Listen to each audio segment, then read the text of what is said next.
Hello students.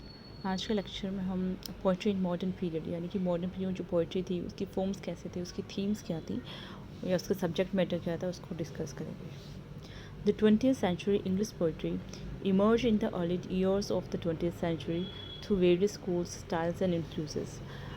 20th century की जो poetry थी वो स्टार्टिंग 20th सेंचुरी की अर्ली ईयर्स में अलग अलग टाइप के स्कूल से, उनकी स्टाइल से और काफ़ी जगह से उनको इन पे इन्फ्लुएंस आया था। उससे इंस्पायर्ड होके वो अलग अलग टाइप की या अलग अलग थीम्स लेकर ये पोइट्री लिखी गई थी। In common with many other modernists, these poets were writing in reaction to what they saw as the excess of Victorian period, with its emphasis on traditional formalism and overly flowery poetic diction. और normally जो modernist poetry जो लिखी जा रही थी वो जो Victorian period में जो एक्सेसिज्म था, मतलब जिस चीज़ की भी अति थी, जैसे मॉरल फेथ की थी, तो उन चीज़ों के अगेंस्ट में या जैसे कि ट्रेडिशनल फॉर्मलिज्म था उनके अगेंस्ट में जाके इन्होंने लिखा था। In many respects, their criticism of contemporary poetry echoes what William Wordsworth wrote in the preface to Lyrical Ballads to instigate the Romantic movement in British poetry over a century earlier. In general, the modernists saw themselves as looking back to the best practices of poets in earlier period and other cultures. और जो modernist ports थे वो सिर्फ अपने जो सिर्फ England के literature से इंस्पायर नहीं हो रहे थे, पुराना जो लिटरेचर है उससे, बल्कि उसकी बजाय भी जो अलग अलग जो कंट्रीज़ में जो अच्छा लिटरेचर था, अलग अलग जो थीम्स थी उससे इंस्पायर होकर वो लिख रहे थे। Their model included ancient Greek literature, Chinese and Japanese poetry, the troubadours, Dante, and the medieval Italian philosophical poets such as Guido Cavalcanti and the English metaphysical poets। और जो इनके मॉडल थे उसमें से ग्रीक के जो लिटरेचर था पुराना एंशियंट ग्रीक लिटरेचर उसको इंक्लूड किया था उन्होंने। चाइनीज़ को और जापानीज़ पोइट्री थी उनको फॉलो किया था। दांते के जो उन्होंने लिखा था उसको फॉलो किया था। साथ साथ में जो इटालियन फिलोसॉफिकल पोइट्री लिखी जा रही थी और जो इंग्लिश के जो मेटाफिजिकल पोइट्स थे उनसे इंस्पायर हो रहे थे ये लोग। Much of the early poetry produced by these writers took the form of short compact lyrics। और जो इन राइटर्स ने जो लिखी थी वो लॉन्ग पोइम्स नहीं लिख रहे थे, मतलब एपिक टाइप की पोइम्स नहीं लिख रही थी अर्ली पोइट्री में, अर्ली पोइट्स, बल्कि जो स्मॉल लिरिकल पोइम्स लिख रहे थे, स्मॉल साइज की form of short. However, as modernist poetry in the English developed, longer poems came to the fore। These long poems represent the main contribution of the modernist movement to the 20th century English poetic canon। ये यदि भी मतलब जैसे बाद में जैसे modernism या late modernism जब चल रहा था एज, उस टाइम लॉन्गर पोएम्स लिखना स्टार्ट कर दिया था राइटर्स ने। In modern literature, the focus shifts away from external reality to the inner reality of human mind. There is greater stress on the psychological detailing of the literary character through narrative devices such as stream of consciousness and interior monologue। Modernism जो modernistic जो writing थी या फिर जो उस time का literature था उसमें जो एक्सटर्नल फीचर्स होते हैं या रियलिटी है, यानी कि जो बाहरी दुनिया में जो रियलिटी दिख रही है उसकी बजाय वो लोग जो एक कैरेक्टर की अंदरूनी रियलिटी, मतलब उसके मन के जो मनोभाव है, मन अंतर्द्वंद चल रहा है मन में, या मन के कौन से भाव है, उस वो कौन कौन सी अवस्थाओं से गुजर रहा है, तो उनको लिखना ज़्यादा स्टार्ट किया था उन्होंने। उसमें दो डिवाइसेस काफ़ी यूज़ हुई थी, एक तो stream of consciousness and interior monologue, जिसको हम बाद में डिटेल में डिस्कस करेंगे। Language becomes condensed, plot non chronological and narrative consciousness shifts away from impersonal omniscient to personal subjective. और लैंग्वेज काफ़ी कंडेंस्ड हो गई थी और जो प्लॉट थे वो नॉन क्रोनोलॉजिकल थे, मतलब जैसे विचार है वो क्रोनोलॉजिकली नहीं चलते हैं, मतलब कभी एक विचार आया, एक विचार से हम दूसरे विचार पे हो जाते हैं, फिर तीसरे पे चले जाते हैं, तो वो एक क्रोनोलॉजिकल नहीं होता, एक सीक्वेंस में नहीं होता। वैसे जो इन राइटर्स की जो राइटिंग थी वो क्रोनोलॉजिकल नहीं थी, मतलब एक सीक्वेंस में नहीं होकर वो उनके जो प्लॉट्स थे वो टुकड़ों में थे, फ्रेगमेंटेड थे वो। और जो इस टाइम की जो कॉन्सिस्टेंस थी वो इम्पर्सनल से बजाय पर्सनल सब्जेक्टिविटी पे ज़्यादा फोकस किया था उन्होंने। और इस टाइम की जो मॉडर्निज्म की पोइट्री थी उसको तीन पार्ट्स या उसके तीन फेजेस थे। फर्स्ट फेज था the first phase of the movement, the school of imagism, the style of French symbolist poetry, influence of Dom, and the dominance of war poetry. These were all different manifestation of modernism in English poetry। और इसका जो duration है वह 1909 से 16 AD तक माना जाता है। फर्स्ट फेज में इमेजिज्म का बहुत इफ़ेक्ट पड़ा था। साथ में जो फ्रेंच में मूवमेंट आई थी सिम्बॉलिज़्म, उसका भी इन्फ्लुएंस आया था इस यहाँ की राइटिंग पे। और वॉर पोइट्स हुए थे, मतलब वॉर पोइट्री हुई थी, मतलब जब फर्स्ट वर्ल्ड वॉर हुआ था 1914 से 1918 तक, उस ड्यूरेशन में जो कुछ पोइट्स थे जिन्होंने जाके ऑन फील्ड जो युद्ध हो रहा था, प्रथम युद्ध, उसमें जाके पार्टिसिपेट किया था। और उन्होंने वहाँ की जो अवस्था थी, अपनी खुद की जो कंडीशन थी, वो किस किस ट्रॉमेटिक अवस्था से गुजर रहे थे, उनका किस तरह से वो डिस्ट्रक्शन को देख रहे थे, किस तरह से वो अपने आप को फील कर रहे थे वहाँ पे, तो उन्होंने अपनी पोइट्री में वो सब कुछ वर्णन किया था, तो उसको वॉर पोइट्री बोलते हैं।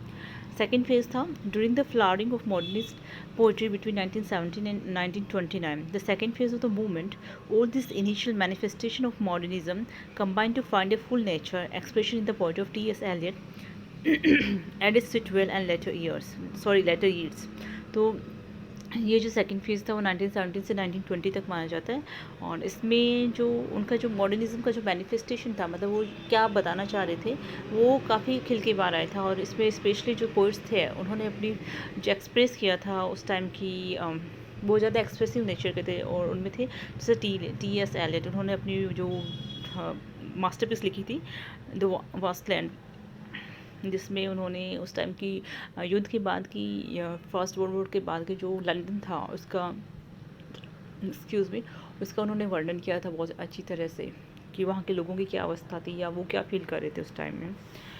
थर्ड फेज था the third phase and the final phase of modernist is largely the decade of 30s, which is marked by the non-Marxist poets such as Auden, Louis MacNeice, C.D. Lewis and Stephen Spencer। और third phase में जो 30s decade में आया था, और ये 4 writer उस time के इम्पोर्टेंट थे। अब वो मॉडर्निस्ट पोइट्री के क्या कैरेक्टरिस्टिक्स थे। फर्स्ट था डाइवर्स वेराइटी ऑफ थीम्स, मतलब बहुत ज़्यादा वेराइटी ऑफ थीम्स थी, थीम्स बहुत ज़्यादा संख्या में हो गई थी। Poetry can be written on almost any subject, मतलब इस टाइम में किसी भी सब्जेक्ट पे पोइट्री लिखी जा सकती थी। जैसे पुराने टाइम में, जैसे इससे पहले की जो एजेस थी उसमें कुछ एक ही टाइम में या फिर एक टाइम में एक ही सीक्वेंस चलती थी, वह इस चीज़ पे लिखे जा रहे हैं, वैसा नहीं था। इस पर मॉडर्निस्ट पोइट्री में कोई भी सब्जेक्ट मैटर उठा के आप लिख सकते हो। जैसे कि the modern poets find inspiration from railway trains, tram cars, telephones and things of common place interest, मतलब वो किसी भी चीज़ पे लिखना स्टार्ट कर सकते थे। कॉमन प्लेस चीज़ होती है, यानी कि जो नॉर्मल चीज़ दिखती है, जैसे कि टेलीफोन हुआ, रेलवे ट्रेन हुई, ट्रैम कार्स हुए, उन पे भी वो लिख दिया करते थे। Modern poets have not accepted the theory of great subject for poetic compositions. और मॉडर्न पोइट्स को ये मानते थे कि ज़रूरी नहीं है कि जो पोइट्री का जो सब्जेक्ट हो वो बहुत ज़्यादा ग्रेट होना चाहिए, मतलब शिव लिरिक हो या फिर कुछ मॉरल हो, वैसा कुछ नहीं। कुछ जो भी उनको दिखता था, जो भी किसी चीज़ के लिए वो फील करते थे, उसके बारे में वो लिखना स्टार्ट कर देते थे। The whole universe is the modern poets composition, और मतलब मॉडर्न पोइट्स के लिए जो पूरी दुनिया थी या पूरा जो यूनिवर्स था, वो ही उसमें जो कुछ भी उन्हें दिखे वो उनका सब्जेक्ट थीम मैटर हो सकता था, या वो थीम बन जाती थी उनके लिए लिखने के लिए। He writes on themes of real life, the songs train by John Davidson, goods train of night by Asley, machine guns by Richard Ellington, listeners by Walter. Second is realism. The poetry of the 20th century is marked with the note of realism, मतलब उसमें जो realistic बहुत ज़्यादा note use हो रहा था। Realism in modern poetry was the product of the reaction against the pseudo romanticism of the last century over and about the influence of science. The modern poet sees life and paints it as it is with all its weights and ugliness।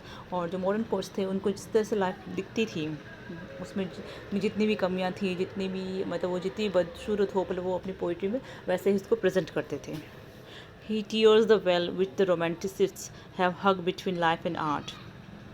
Robert Frost इसके example था। Realism के जो writers थे वो Robert Frost, Edmund Blunden and Gibson are the poets of the realism in modern poetry. Third one is love. Love forms the subject of many modern lyrics, like Robert Bridges has produced fine sonnets of love in the growth of love। Example, I will not let thy go। W.B. Yeats ने भी लिखे थे एक sonnet का, when you are old etcetera. तो love poem भी कुछ writers लिखते थे, ज़्यादा नहीं लिखी जाती लव पोइट्स इस टाइम में, पर कुछ लिख रहे थे, जैसे कि यीट्स ने लिखी थी और रॉबर्ट ब्रिज ने लिखी थी। Next is pessimism. पैसिमिज़म इस टाइम में बहुत ज़्यादा हावी हो गया था लोगों पे, क्योंकि उन्होंने फर्स्ट वर्ल्ड वॉर देखा था, उनका डिस्ट्रक्शन देखा था, जिसकी वजह से लोगों को ऐसा फील हो रहा है जैसे हम नोवेल लैंड में, मतलब उन्हें कुछ समझ में नहीं आ रहा था कि उनके नेशन का या उनका फ्यूचर क्या है, तो कुछ बिल्कुल भी होपलेस हो गए थे, तो वहाँ पे पैसिमिज़म काफ़ी हावी हो गया था. There is a note of pessimism and disillusionment in modern poetry. The modern poets have realized the pettiness of human life, and the tragedy and suffering of the poor have made him gloomy and sad. जो इस time के जो poets थे, उन्होंने ज़िंदगी, मतलब इंसानी जो लाइफ होती है, पिटीनेस देखी, मतलब बहुत ही उन्हें ये फील हो रहा था कि कोई मतलब भी नहीं लाइफ का, ये कभी भी क्षणभंगुर टाइप की है, कभी भी ख़त्म हो सकती है. और साथ में जो पुअर लोग हैं, यानी कि जो गरीब है, उनकी सफरिंग को उन्होंने देख के, क्योंकि वर्ल्ड वॉर फर्स्ट की वजह से बहुत ज़्यादा सब कुछ अस्त व्यस्त हो गया था, तो पूरा आदमी जो गरीब तबका था वो भी ज़्यादा परेशान हो रहा था. तो उनकी जो हालत देखकर जो पोइट्स थे वो बहुत ज़्यादा दुखी हो रहे थे.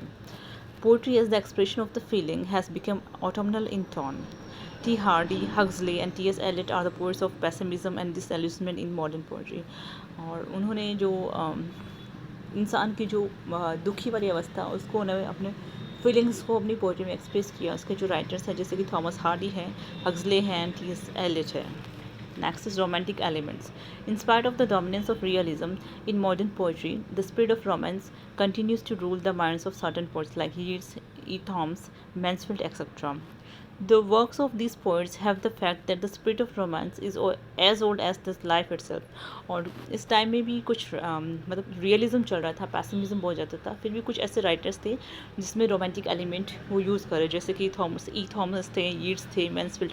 वो ये मानते थे कि चाहे अवस्थाएं कैसी हो दुनिया में, पर जो रोमांटिक स्पिरिट होती है वो हमेशा, जब से जीवन आया है दुनिया में तब से रोमांटिक स्पिरिट उनमें बसती है, तो वो हमेशा ही मेंटेन रहेगी. Walter de la Mare's poetry is full of true romantic spirit, bordering on supernaturalism. With him, the ghosts and fairies of the old worlds have come into their own in the 20th century. जो Walter D मारे की जो poetry थी, उनमें जो सुपरनेचुरलिज्म उन्होंने add किया था, और उनके साथ ही जो गोस्ट और फेरीज होती हैं, परियाँ और जो भूतों की कहानियाँ हैं, वो वापस आ गई थी 20th सेंचुरी में. Next is nature. Nature attracts the modern poet no less than the poets of the earlier ages. But for the modern poets, nature is not a mystic. He does not find any spiritual meaning in nature. He feels joy all at the sight of nature's loveliness. मतलब इस time की जो nature उनकी जो theme थी या उनको जो इन्फ्लुएंस करती थी, उनके लिए वो एक रहस्य नहीं था. नेचर एज मतलब नेचर को उन्होंने एक रहस्य वाली चीज़ नहीं देखा था कि जिसमें रहस्य छुपा हो. उन्होंने नेचर को ऐसा देखा सूथिंग, मतलब जिससे कि जो उनको वहाँ जाके खुशी महसूस होती है या फिर अपने वो दुखों को भूल जाते थे. और लवलीनेस महसूस, मतलब जो नेचर की जो उनके लिए जो पिक्चर थी वो लवलीनेस की थी, कि मतलब वहाँ जाने से हमें खुशी ही महसूस होगी, हमारे जो सारे दुख है वो पीछे हट जाते हैं. He gives a clear picture of birds, clouds, landscape, sea and countryside in his poetry. Mansfield, Robert Bridge, Edmunds Bulton etcetera the great poets of nature in modern poetry. उन्होंने जो इस टाइम के जो राइटर्स थे, जो कोई naturalistic writer थे, उन्होंने क्लियर पिक्चर दिया था, मतलब उन्होंने इसको सिंबॉलिक टाइप में यूज़ नहीं किया था, जैसे भी प्रेजेंट किया था, जैसे बर्ड को प्रेजेंट किया, क्लाउड, लैंडस्केप, सी, कंट्री साइड, जो कुछ भी जैसे उन्हें दिखता था वैसे प्रेजेंट किया था. Humanitarian and democratic note. Modern poetry is marked with a note of humanitarianism and democratic feeling. The modern poet, more than Wordsworth, read a slumber did my spirit sail, is interested in the life of laborers, workers, etc. और इस time के जो writers थे, उनको जो labour और workers है उनकी लाइफ में ज़्यादा इंटरेस्ट था, उनकी लाइफ के बारे में, उनकी पेन्स को, उनकी खुशियों को उन्होंने ज़्यादा पोर्ट्रे किया था अपनी पोइट्री में. ही सीज़, मतलब जो इस टाइम के जो राइटर है वो, he sees in the daily struggles of these people the same potentialities there the older poets found in those of high ranks. Mansfield, Gibson, Goldsworthy, are mainly interested in the common man and his suffering. और इस time के जो writers थे वो, उनको common people में वही सारी पोटेंशियलिटीज़ दिखती थी जो पहले के राइटर्स में जो हाई रैंक यानी एरिस्टोक्रेटिक रैंक में जो लोगों को दिखती थी, वो सारी पोटेंशियलिटीज़ इनको कॉमन मैन में दिखती थी. और ये 2-3 राइटर्स थे जो इस टाइम ह्यूमनिटेरियनिज्म टाइप की पोएम्स लिखते थे. Next is religion and mysticism. The modern age is the age of science, but even in this scientific age, we have poems poems written on the subject of religion and mysticism। ये जो modern age है वो science की as थी, but फिर भी इस time में भी कुछ पोइट्स थे जो लिखते थे रिलीजन और मिस्टिसिज्म पे लिखते थे। Like W.B. येट्स थे, फ्रांसिस थॉम्सन थे, रॉबर्ट ग्रीव्स थे, are the great poets who have kept alive the flame of religion and mysticism in their poetry. जिन्होंने अपनी जो राइटिंग है उसमें धर्म की और मिस्टिसिज्म की जो ज्वाला उसको प्रज्वलित रखा था। Diction and style. Modern poets have a preference for simple and direct expression। जो modern poets थे उन्होंने अपनी जो पोइट्री उसको एकदम सिंपल रखा था, साथ में डायरेक्ट एक्सप्रेशन दिया था, मतलब जो भी उनके मन में आया था वो सीधा बोल रहे थे, वो एलोगोरिकल या फिर सिम्बॉलिज्म यूज़ करके इस तरह से नहीं बोल रहे थे वो। Modern poets have chosen to be free in the use of the matter, और इसलिए उन्होंने फ्री वर्ड्स का ज़्यादा यूज़ किया था। They have followed freedom from the trammels of words. उन्होंने, और जैसे मैंने बताया कि उन्होंने फ्री वर्ड्स का यूज़ किया था, मतलब वो जो किसी भी राइम रिथमेटिक जो स्टाइल होती है उसको वो फॉलो नहीं करना चाहते थे, जिस तरह से उनके भाव आ रहे थे उसको वैसे ही प्रेजेंट कर रहे थे। Verse rhythm is replaced by sense rhythm. There is free movement in 20th century English poetry. Modernist poetry is a mode of writing that is characterized by two main features. The first one is technical innovation in the writing through the extensive use of free words। और जो modernist poetry उसको दो characters main हैं। पहला था writing में specially, जिसमें कि फ्री वर्ड्स का ज़्यादा यूज़ करने लगे थे वो, and second is the move away from the romantic idea of an unproblematic poetic self, directly addressing an equally unproblematic ideal reader or audience। आज के लेक्चर में हमने जो मॉडर्न पोइट्री है उसको डिस्कस किया था कि कौन कौन सी थीम्स थी, उसके क्या मेन कैरेक्टरिस्टिक्स थे। नेक्स्ट लेक्चर में हम इम्पोर्टेंट जो पोइट्स हैं मॉडर्न एज के उनको डिस्कस करेंगे। Thank you.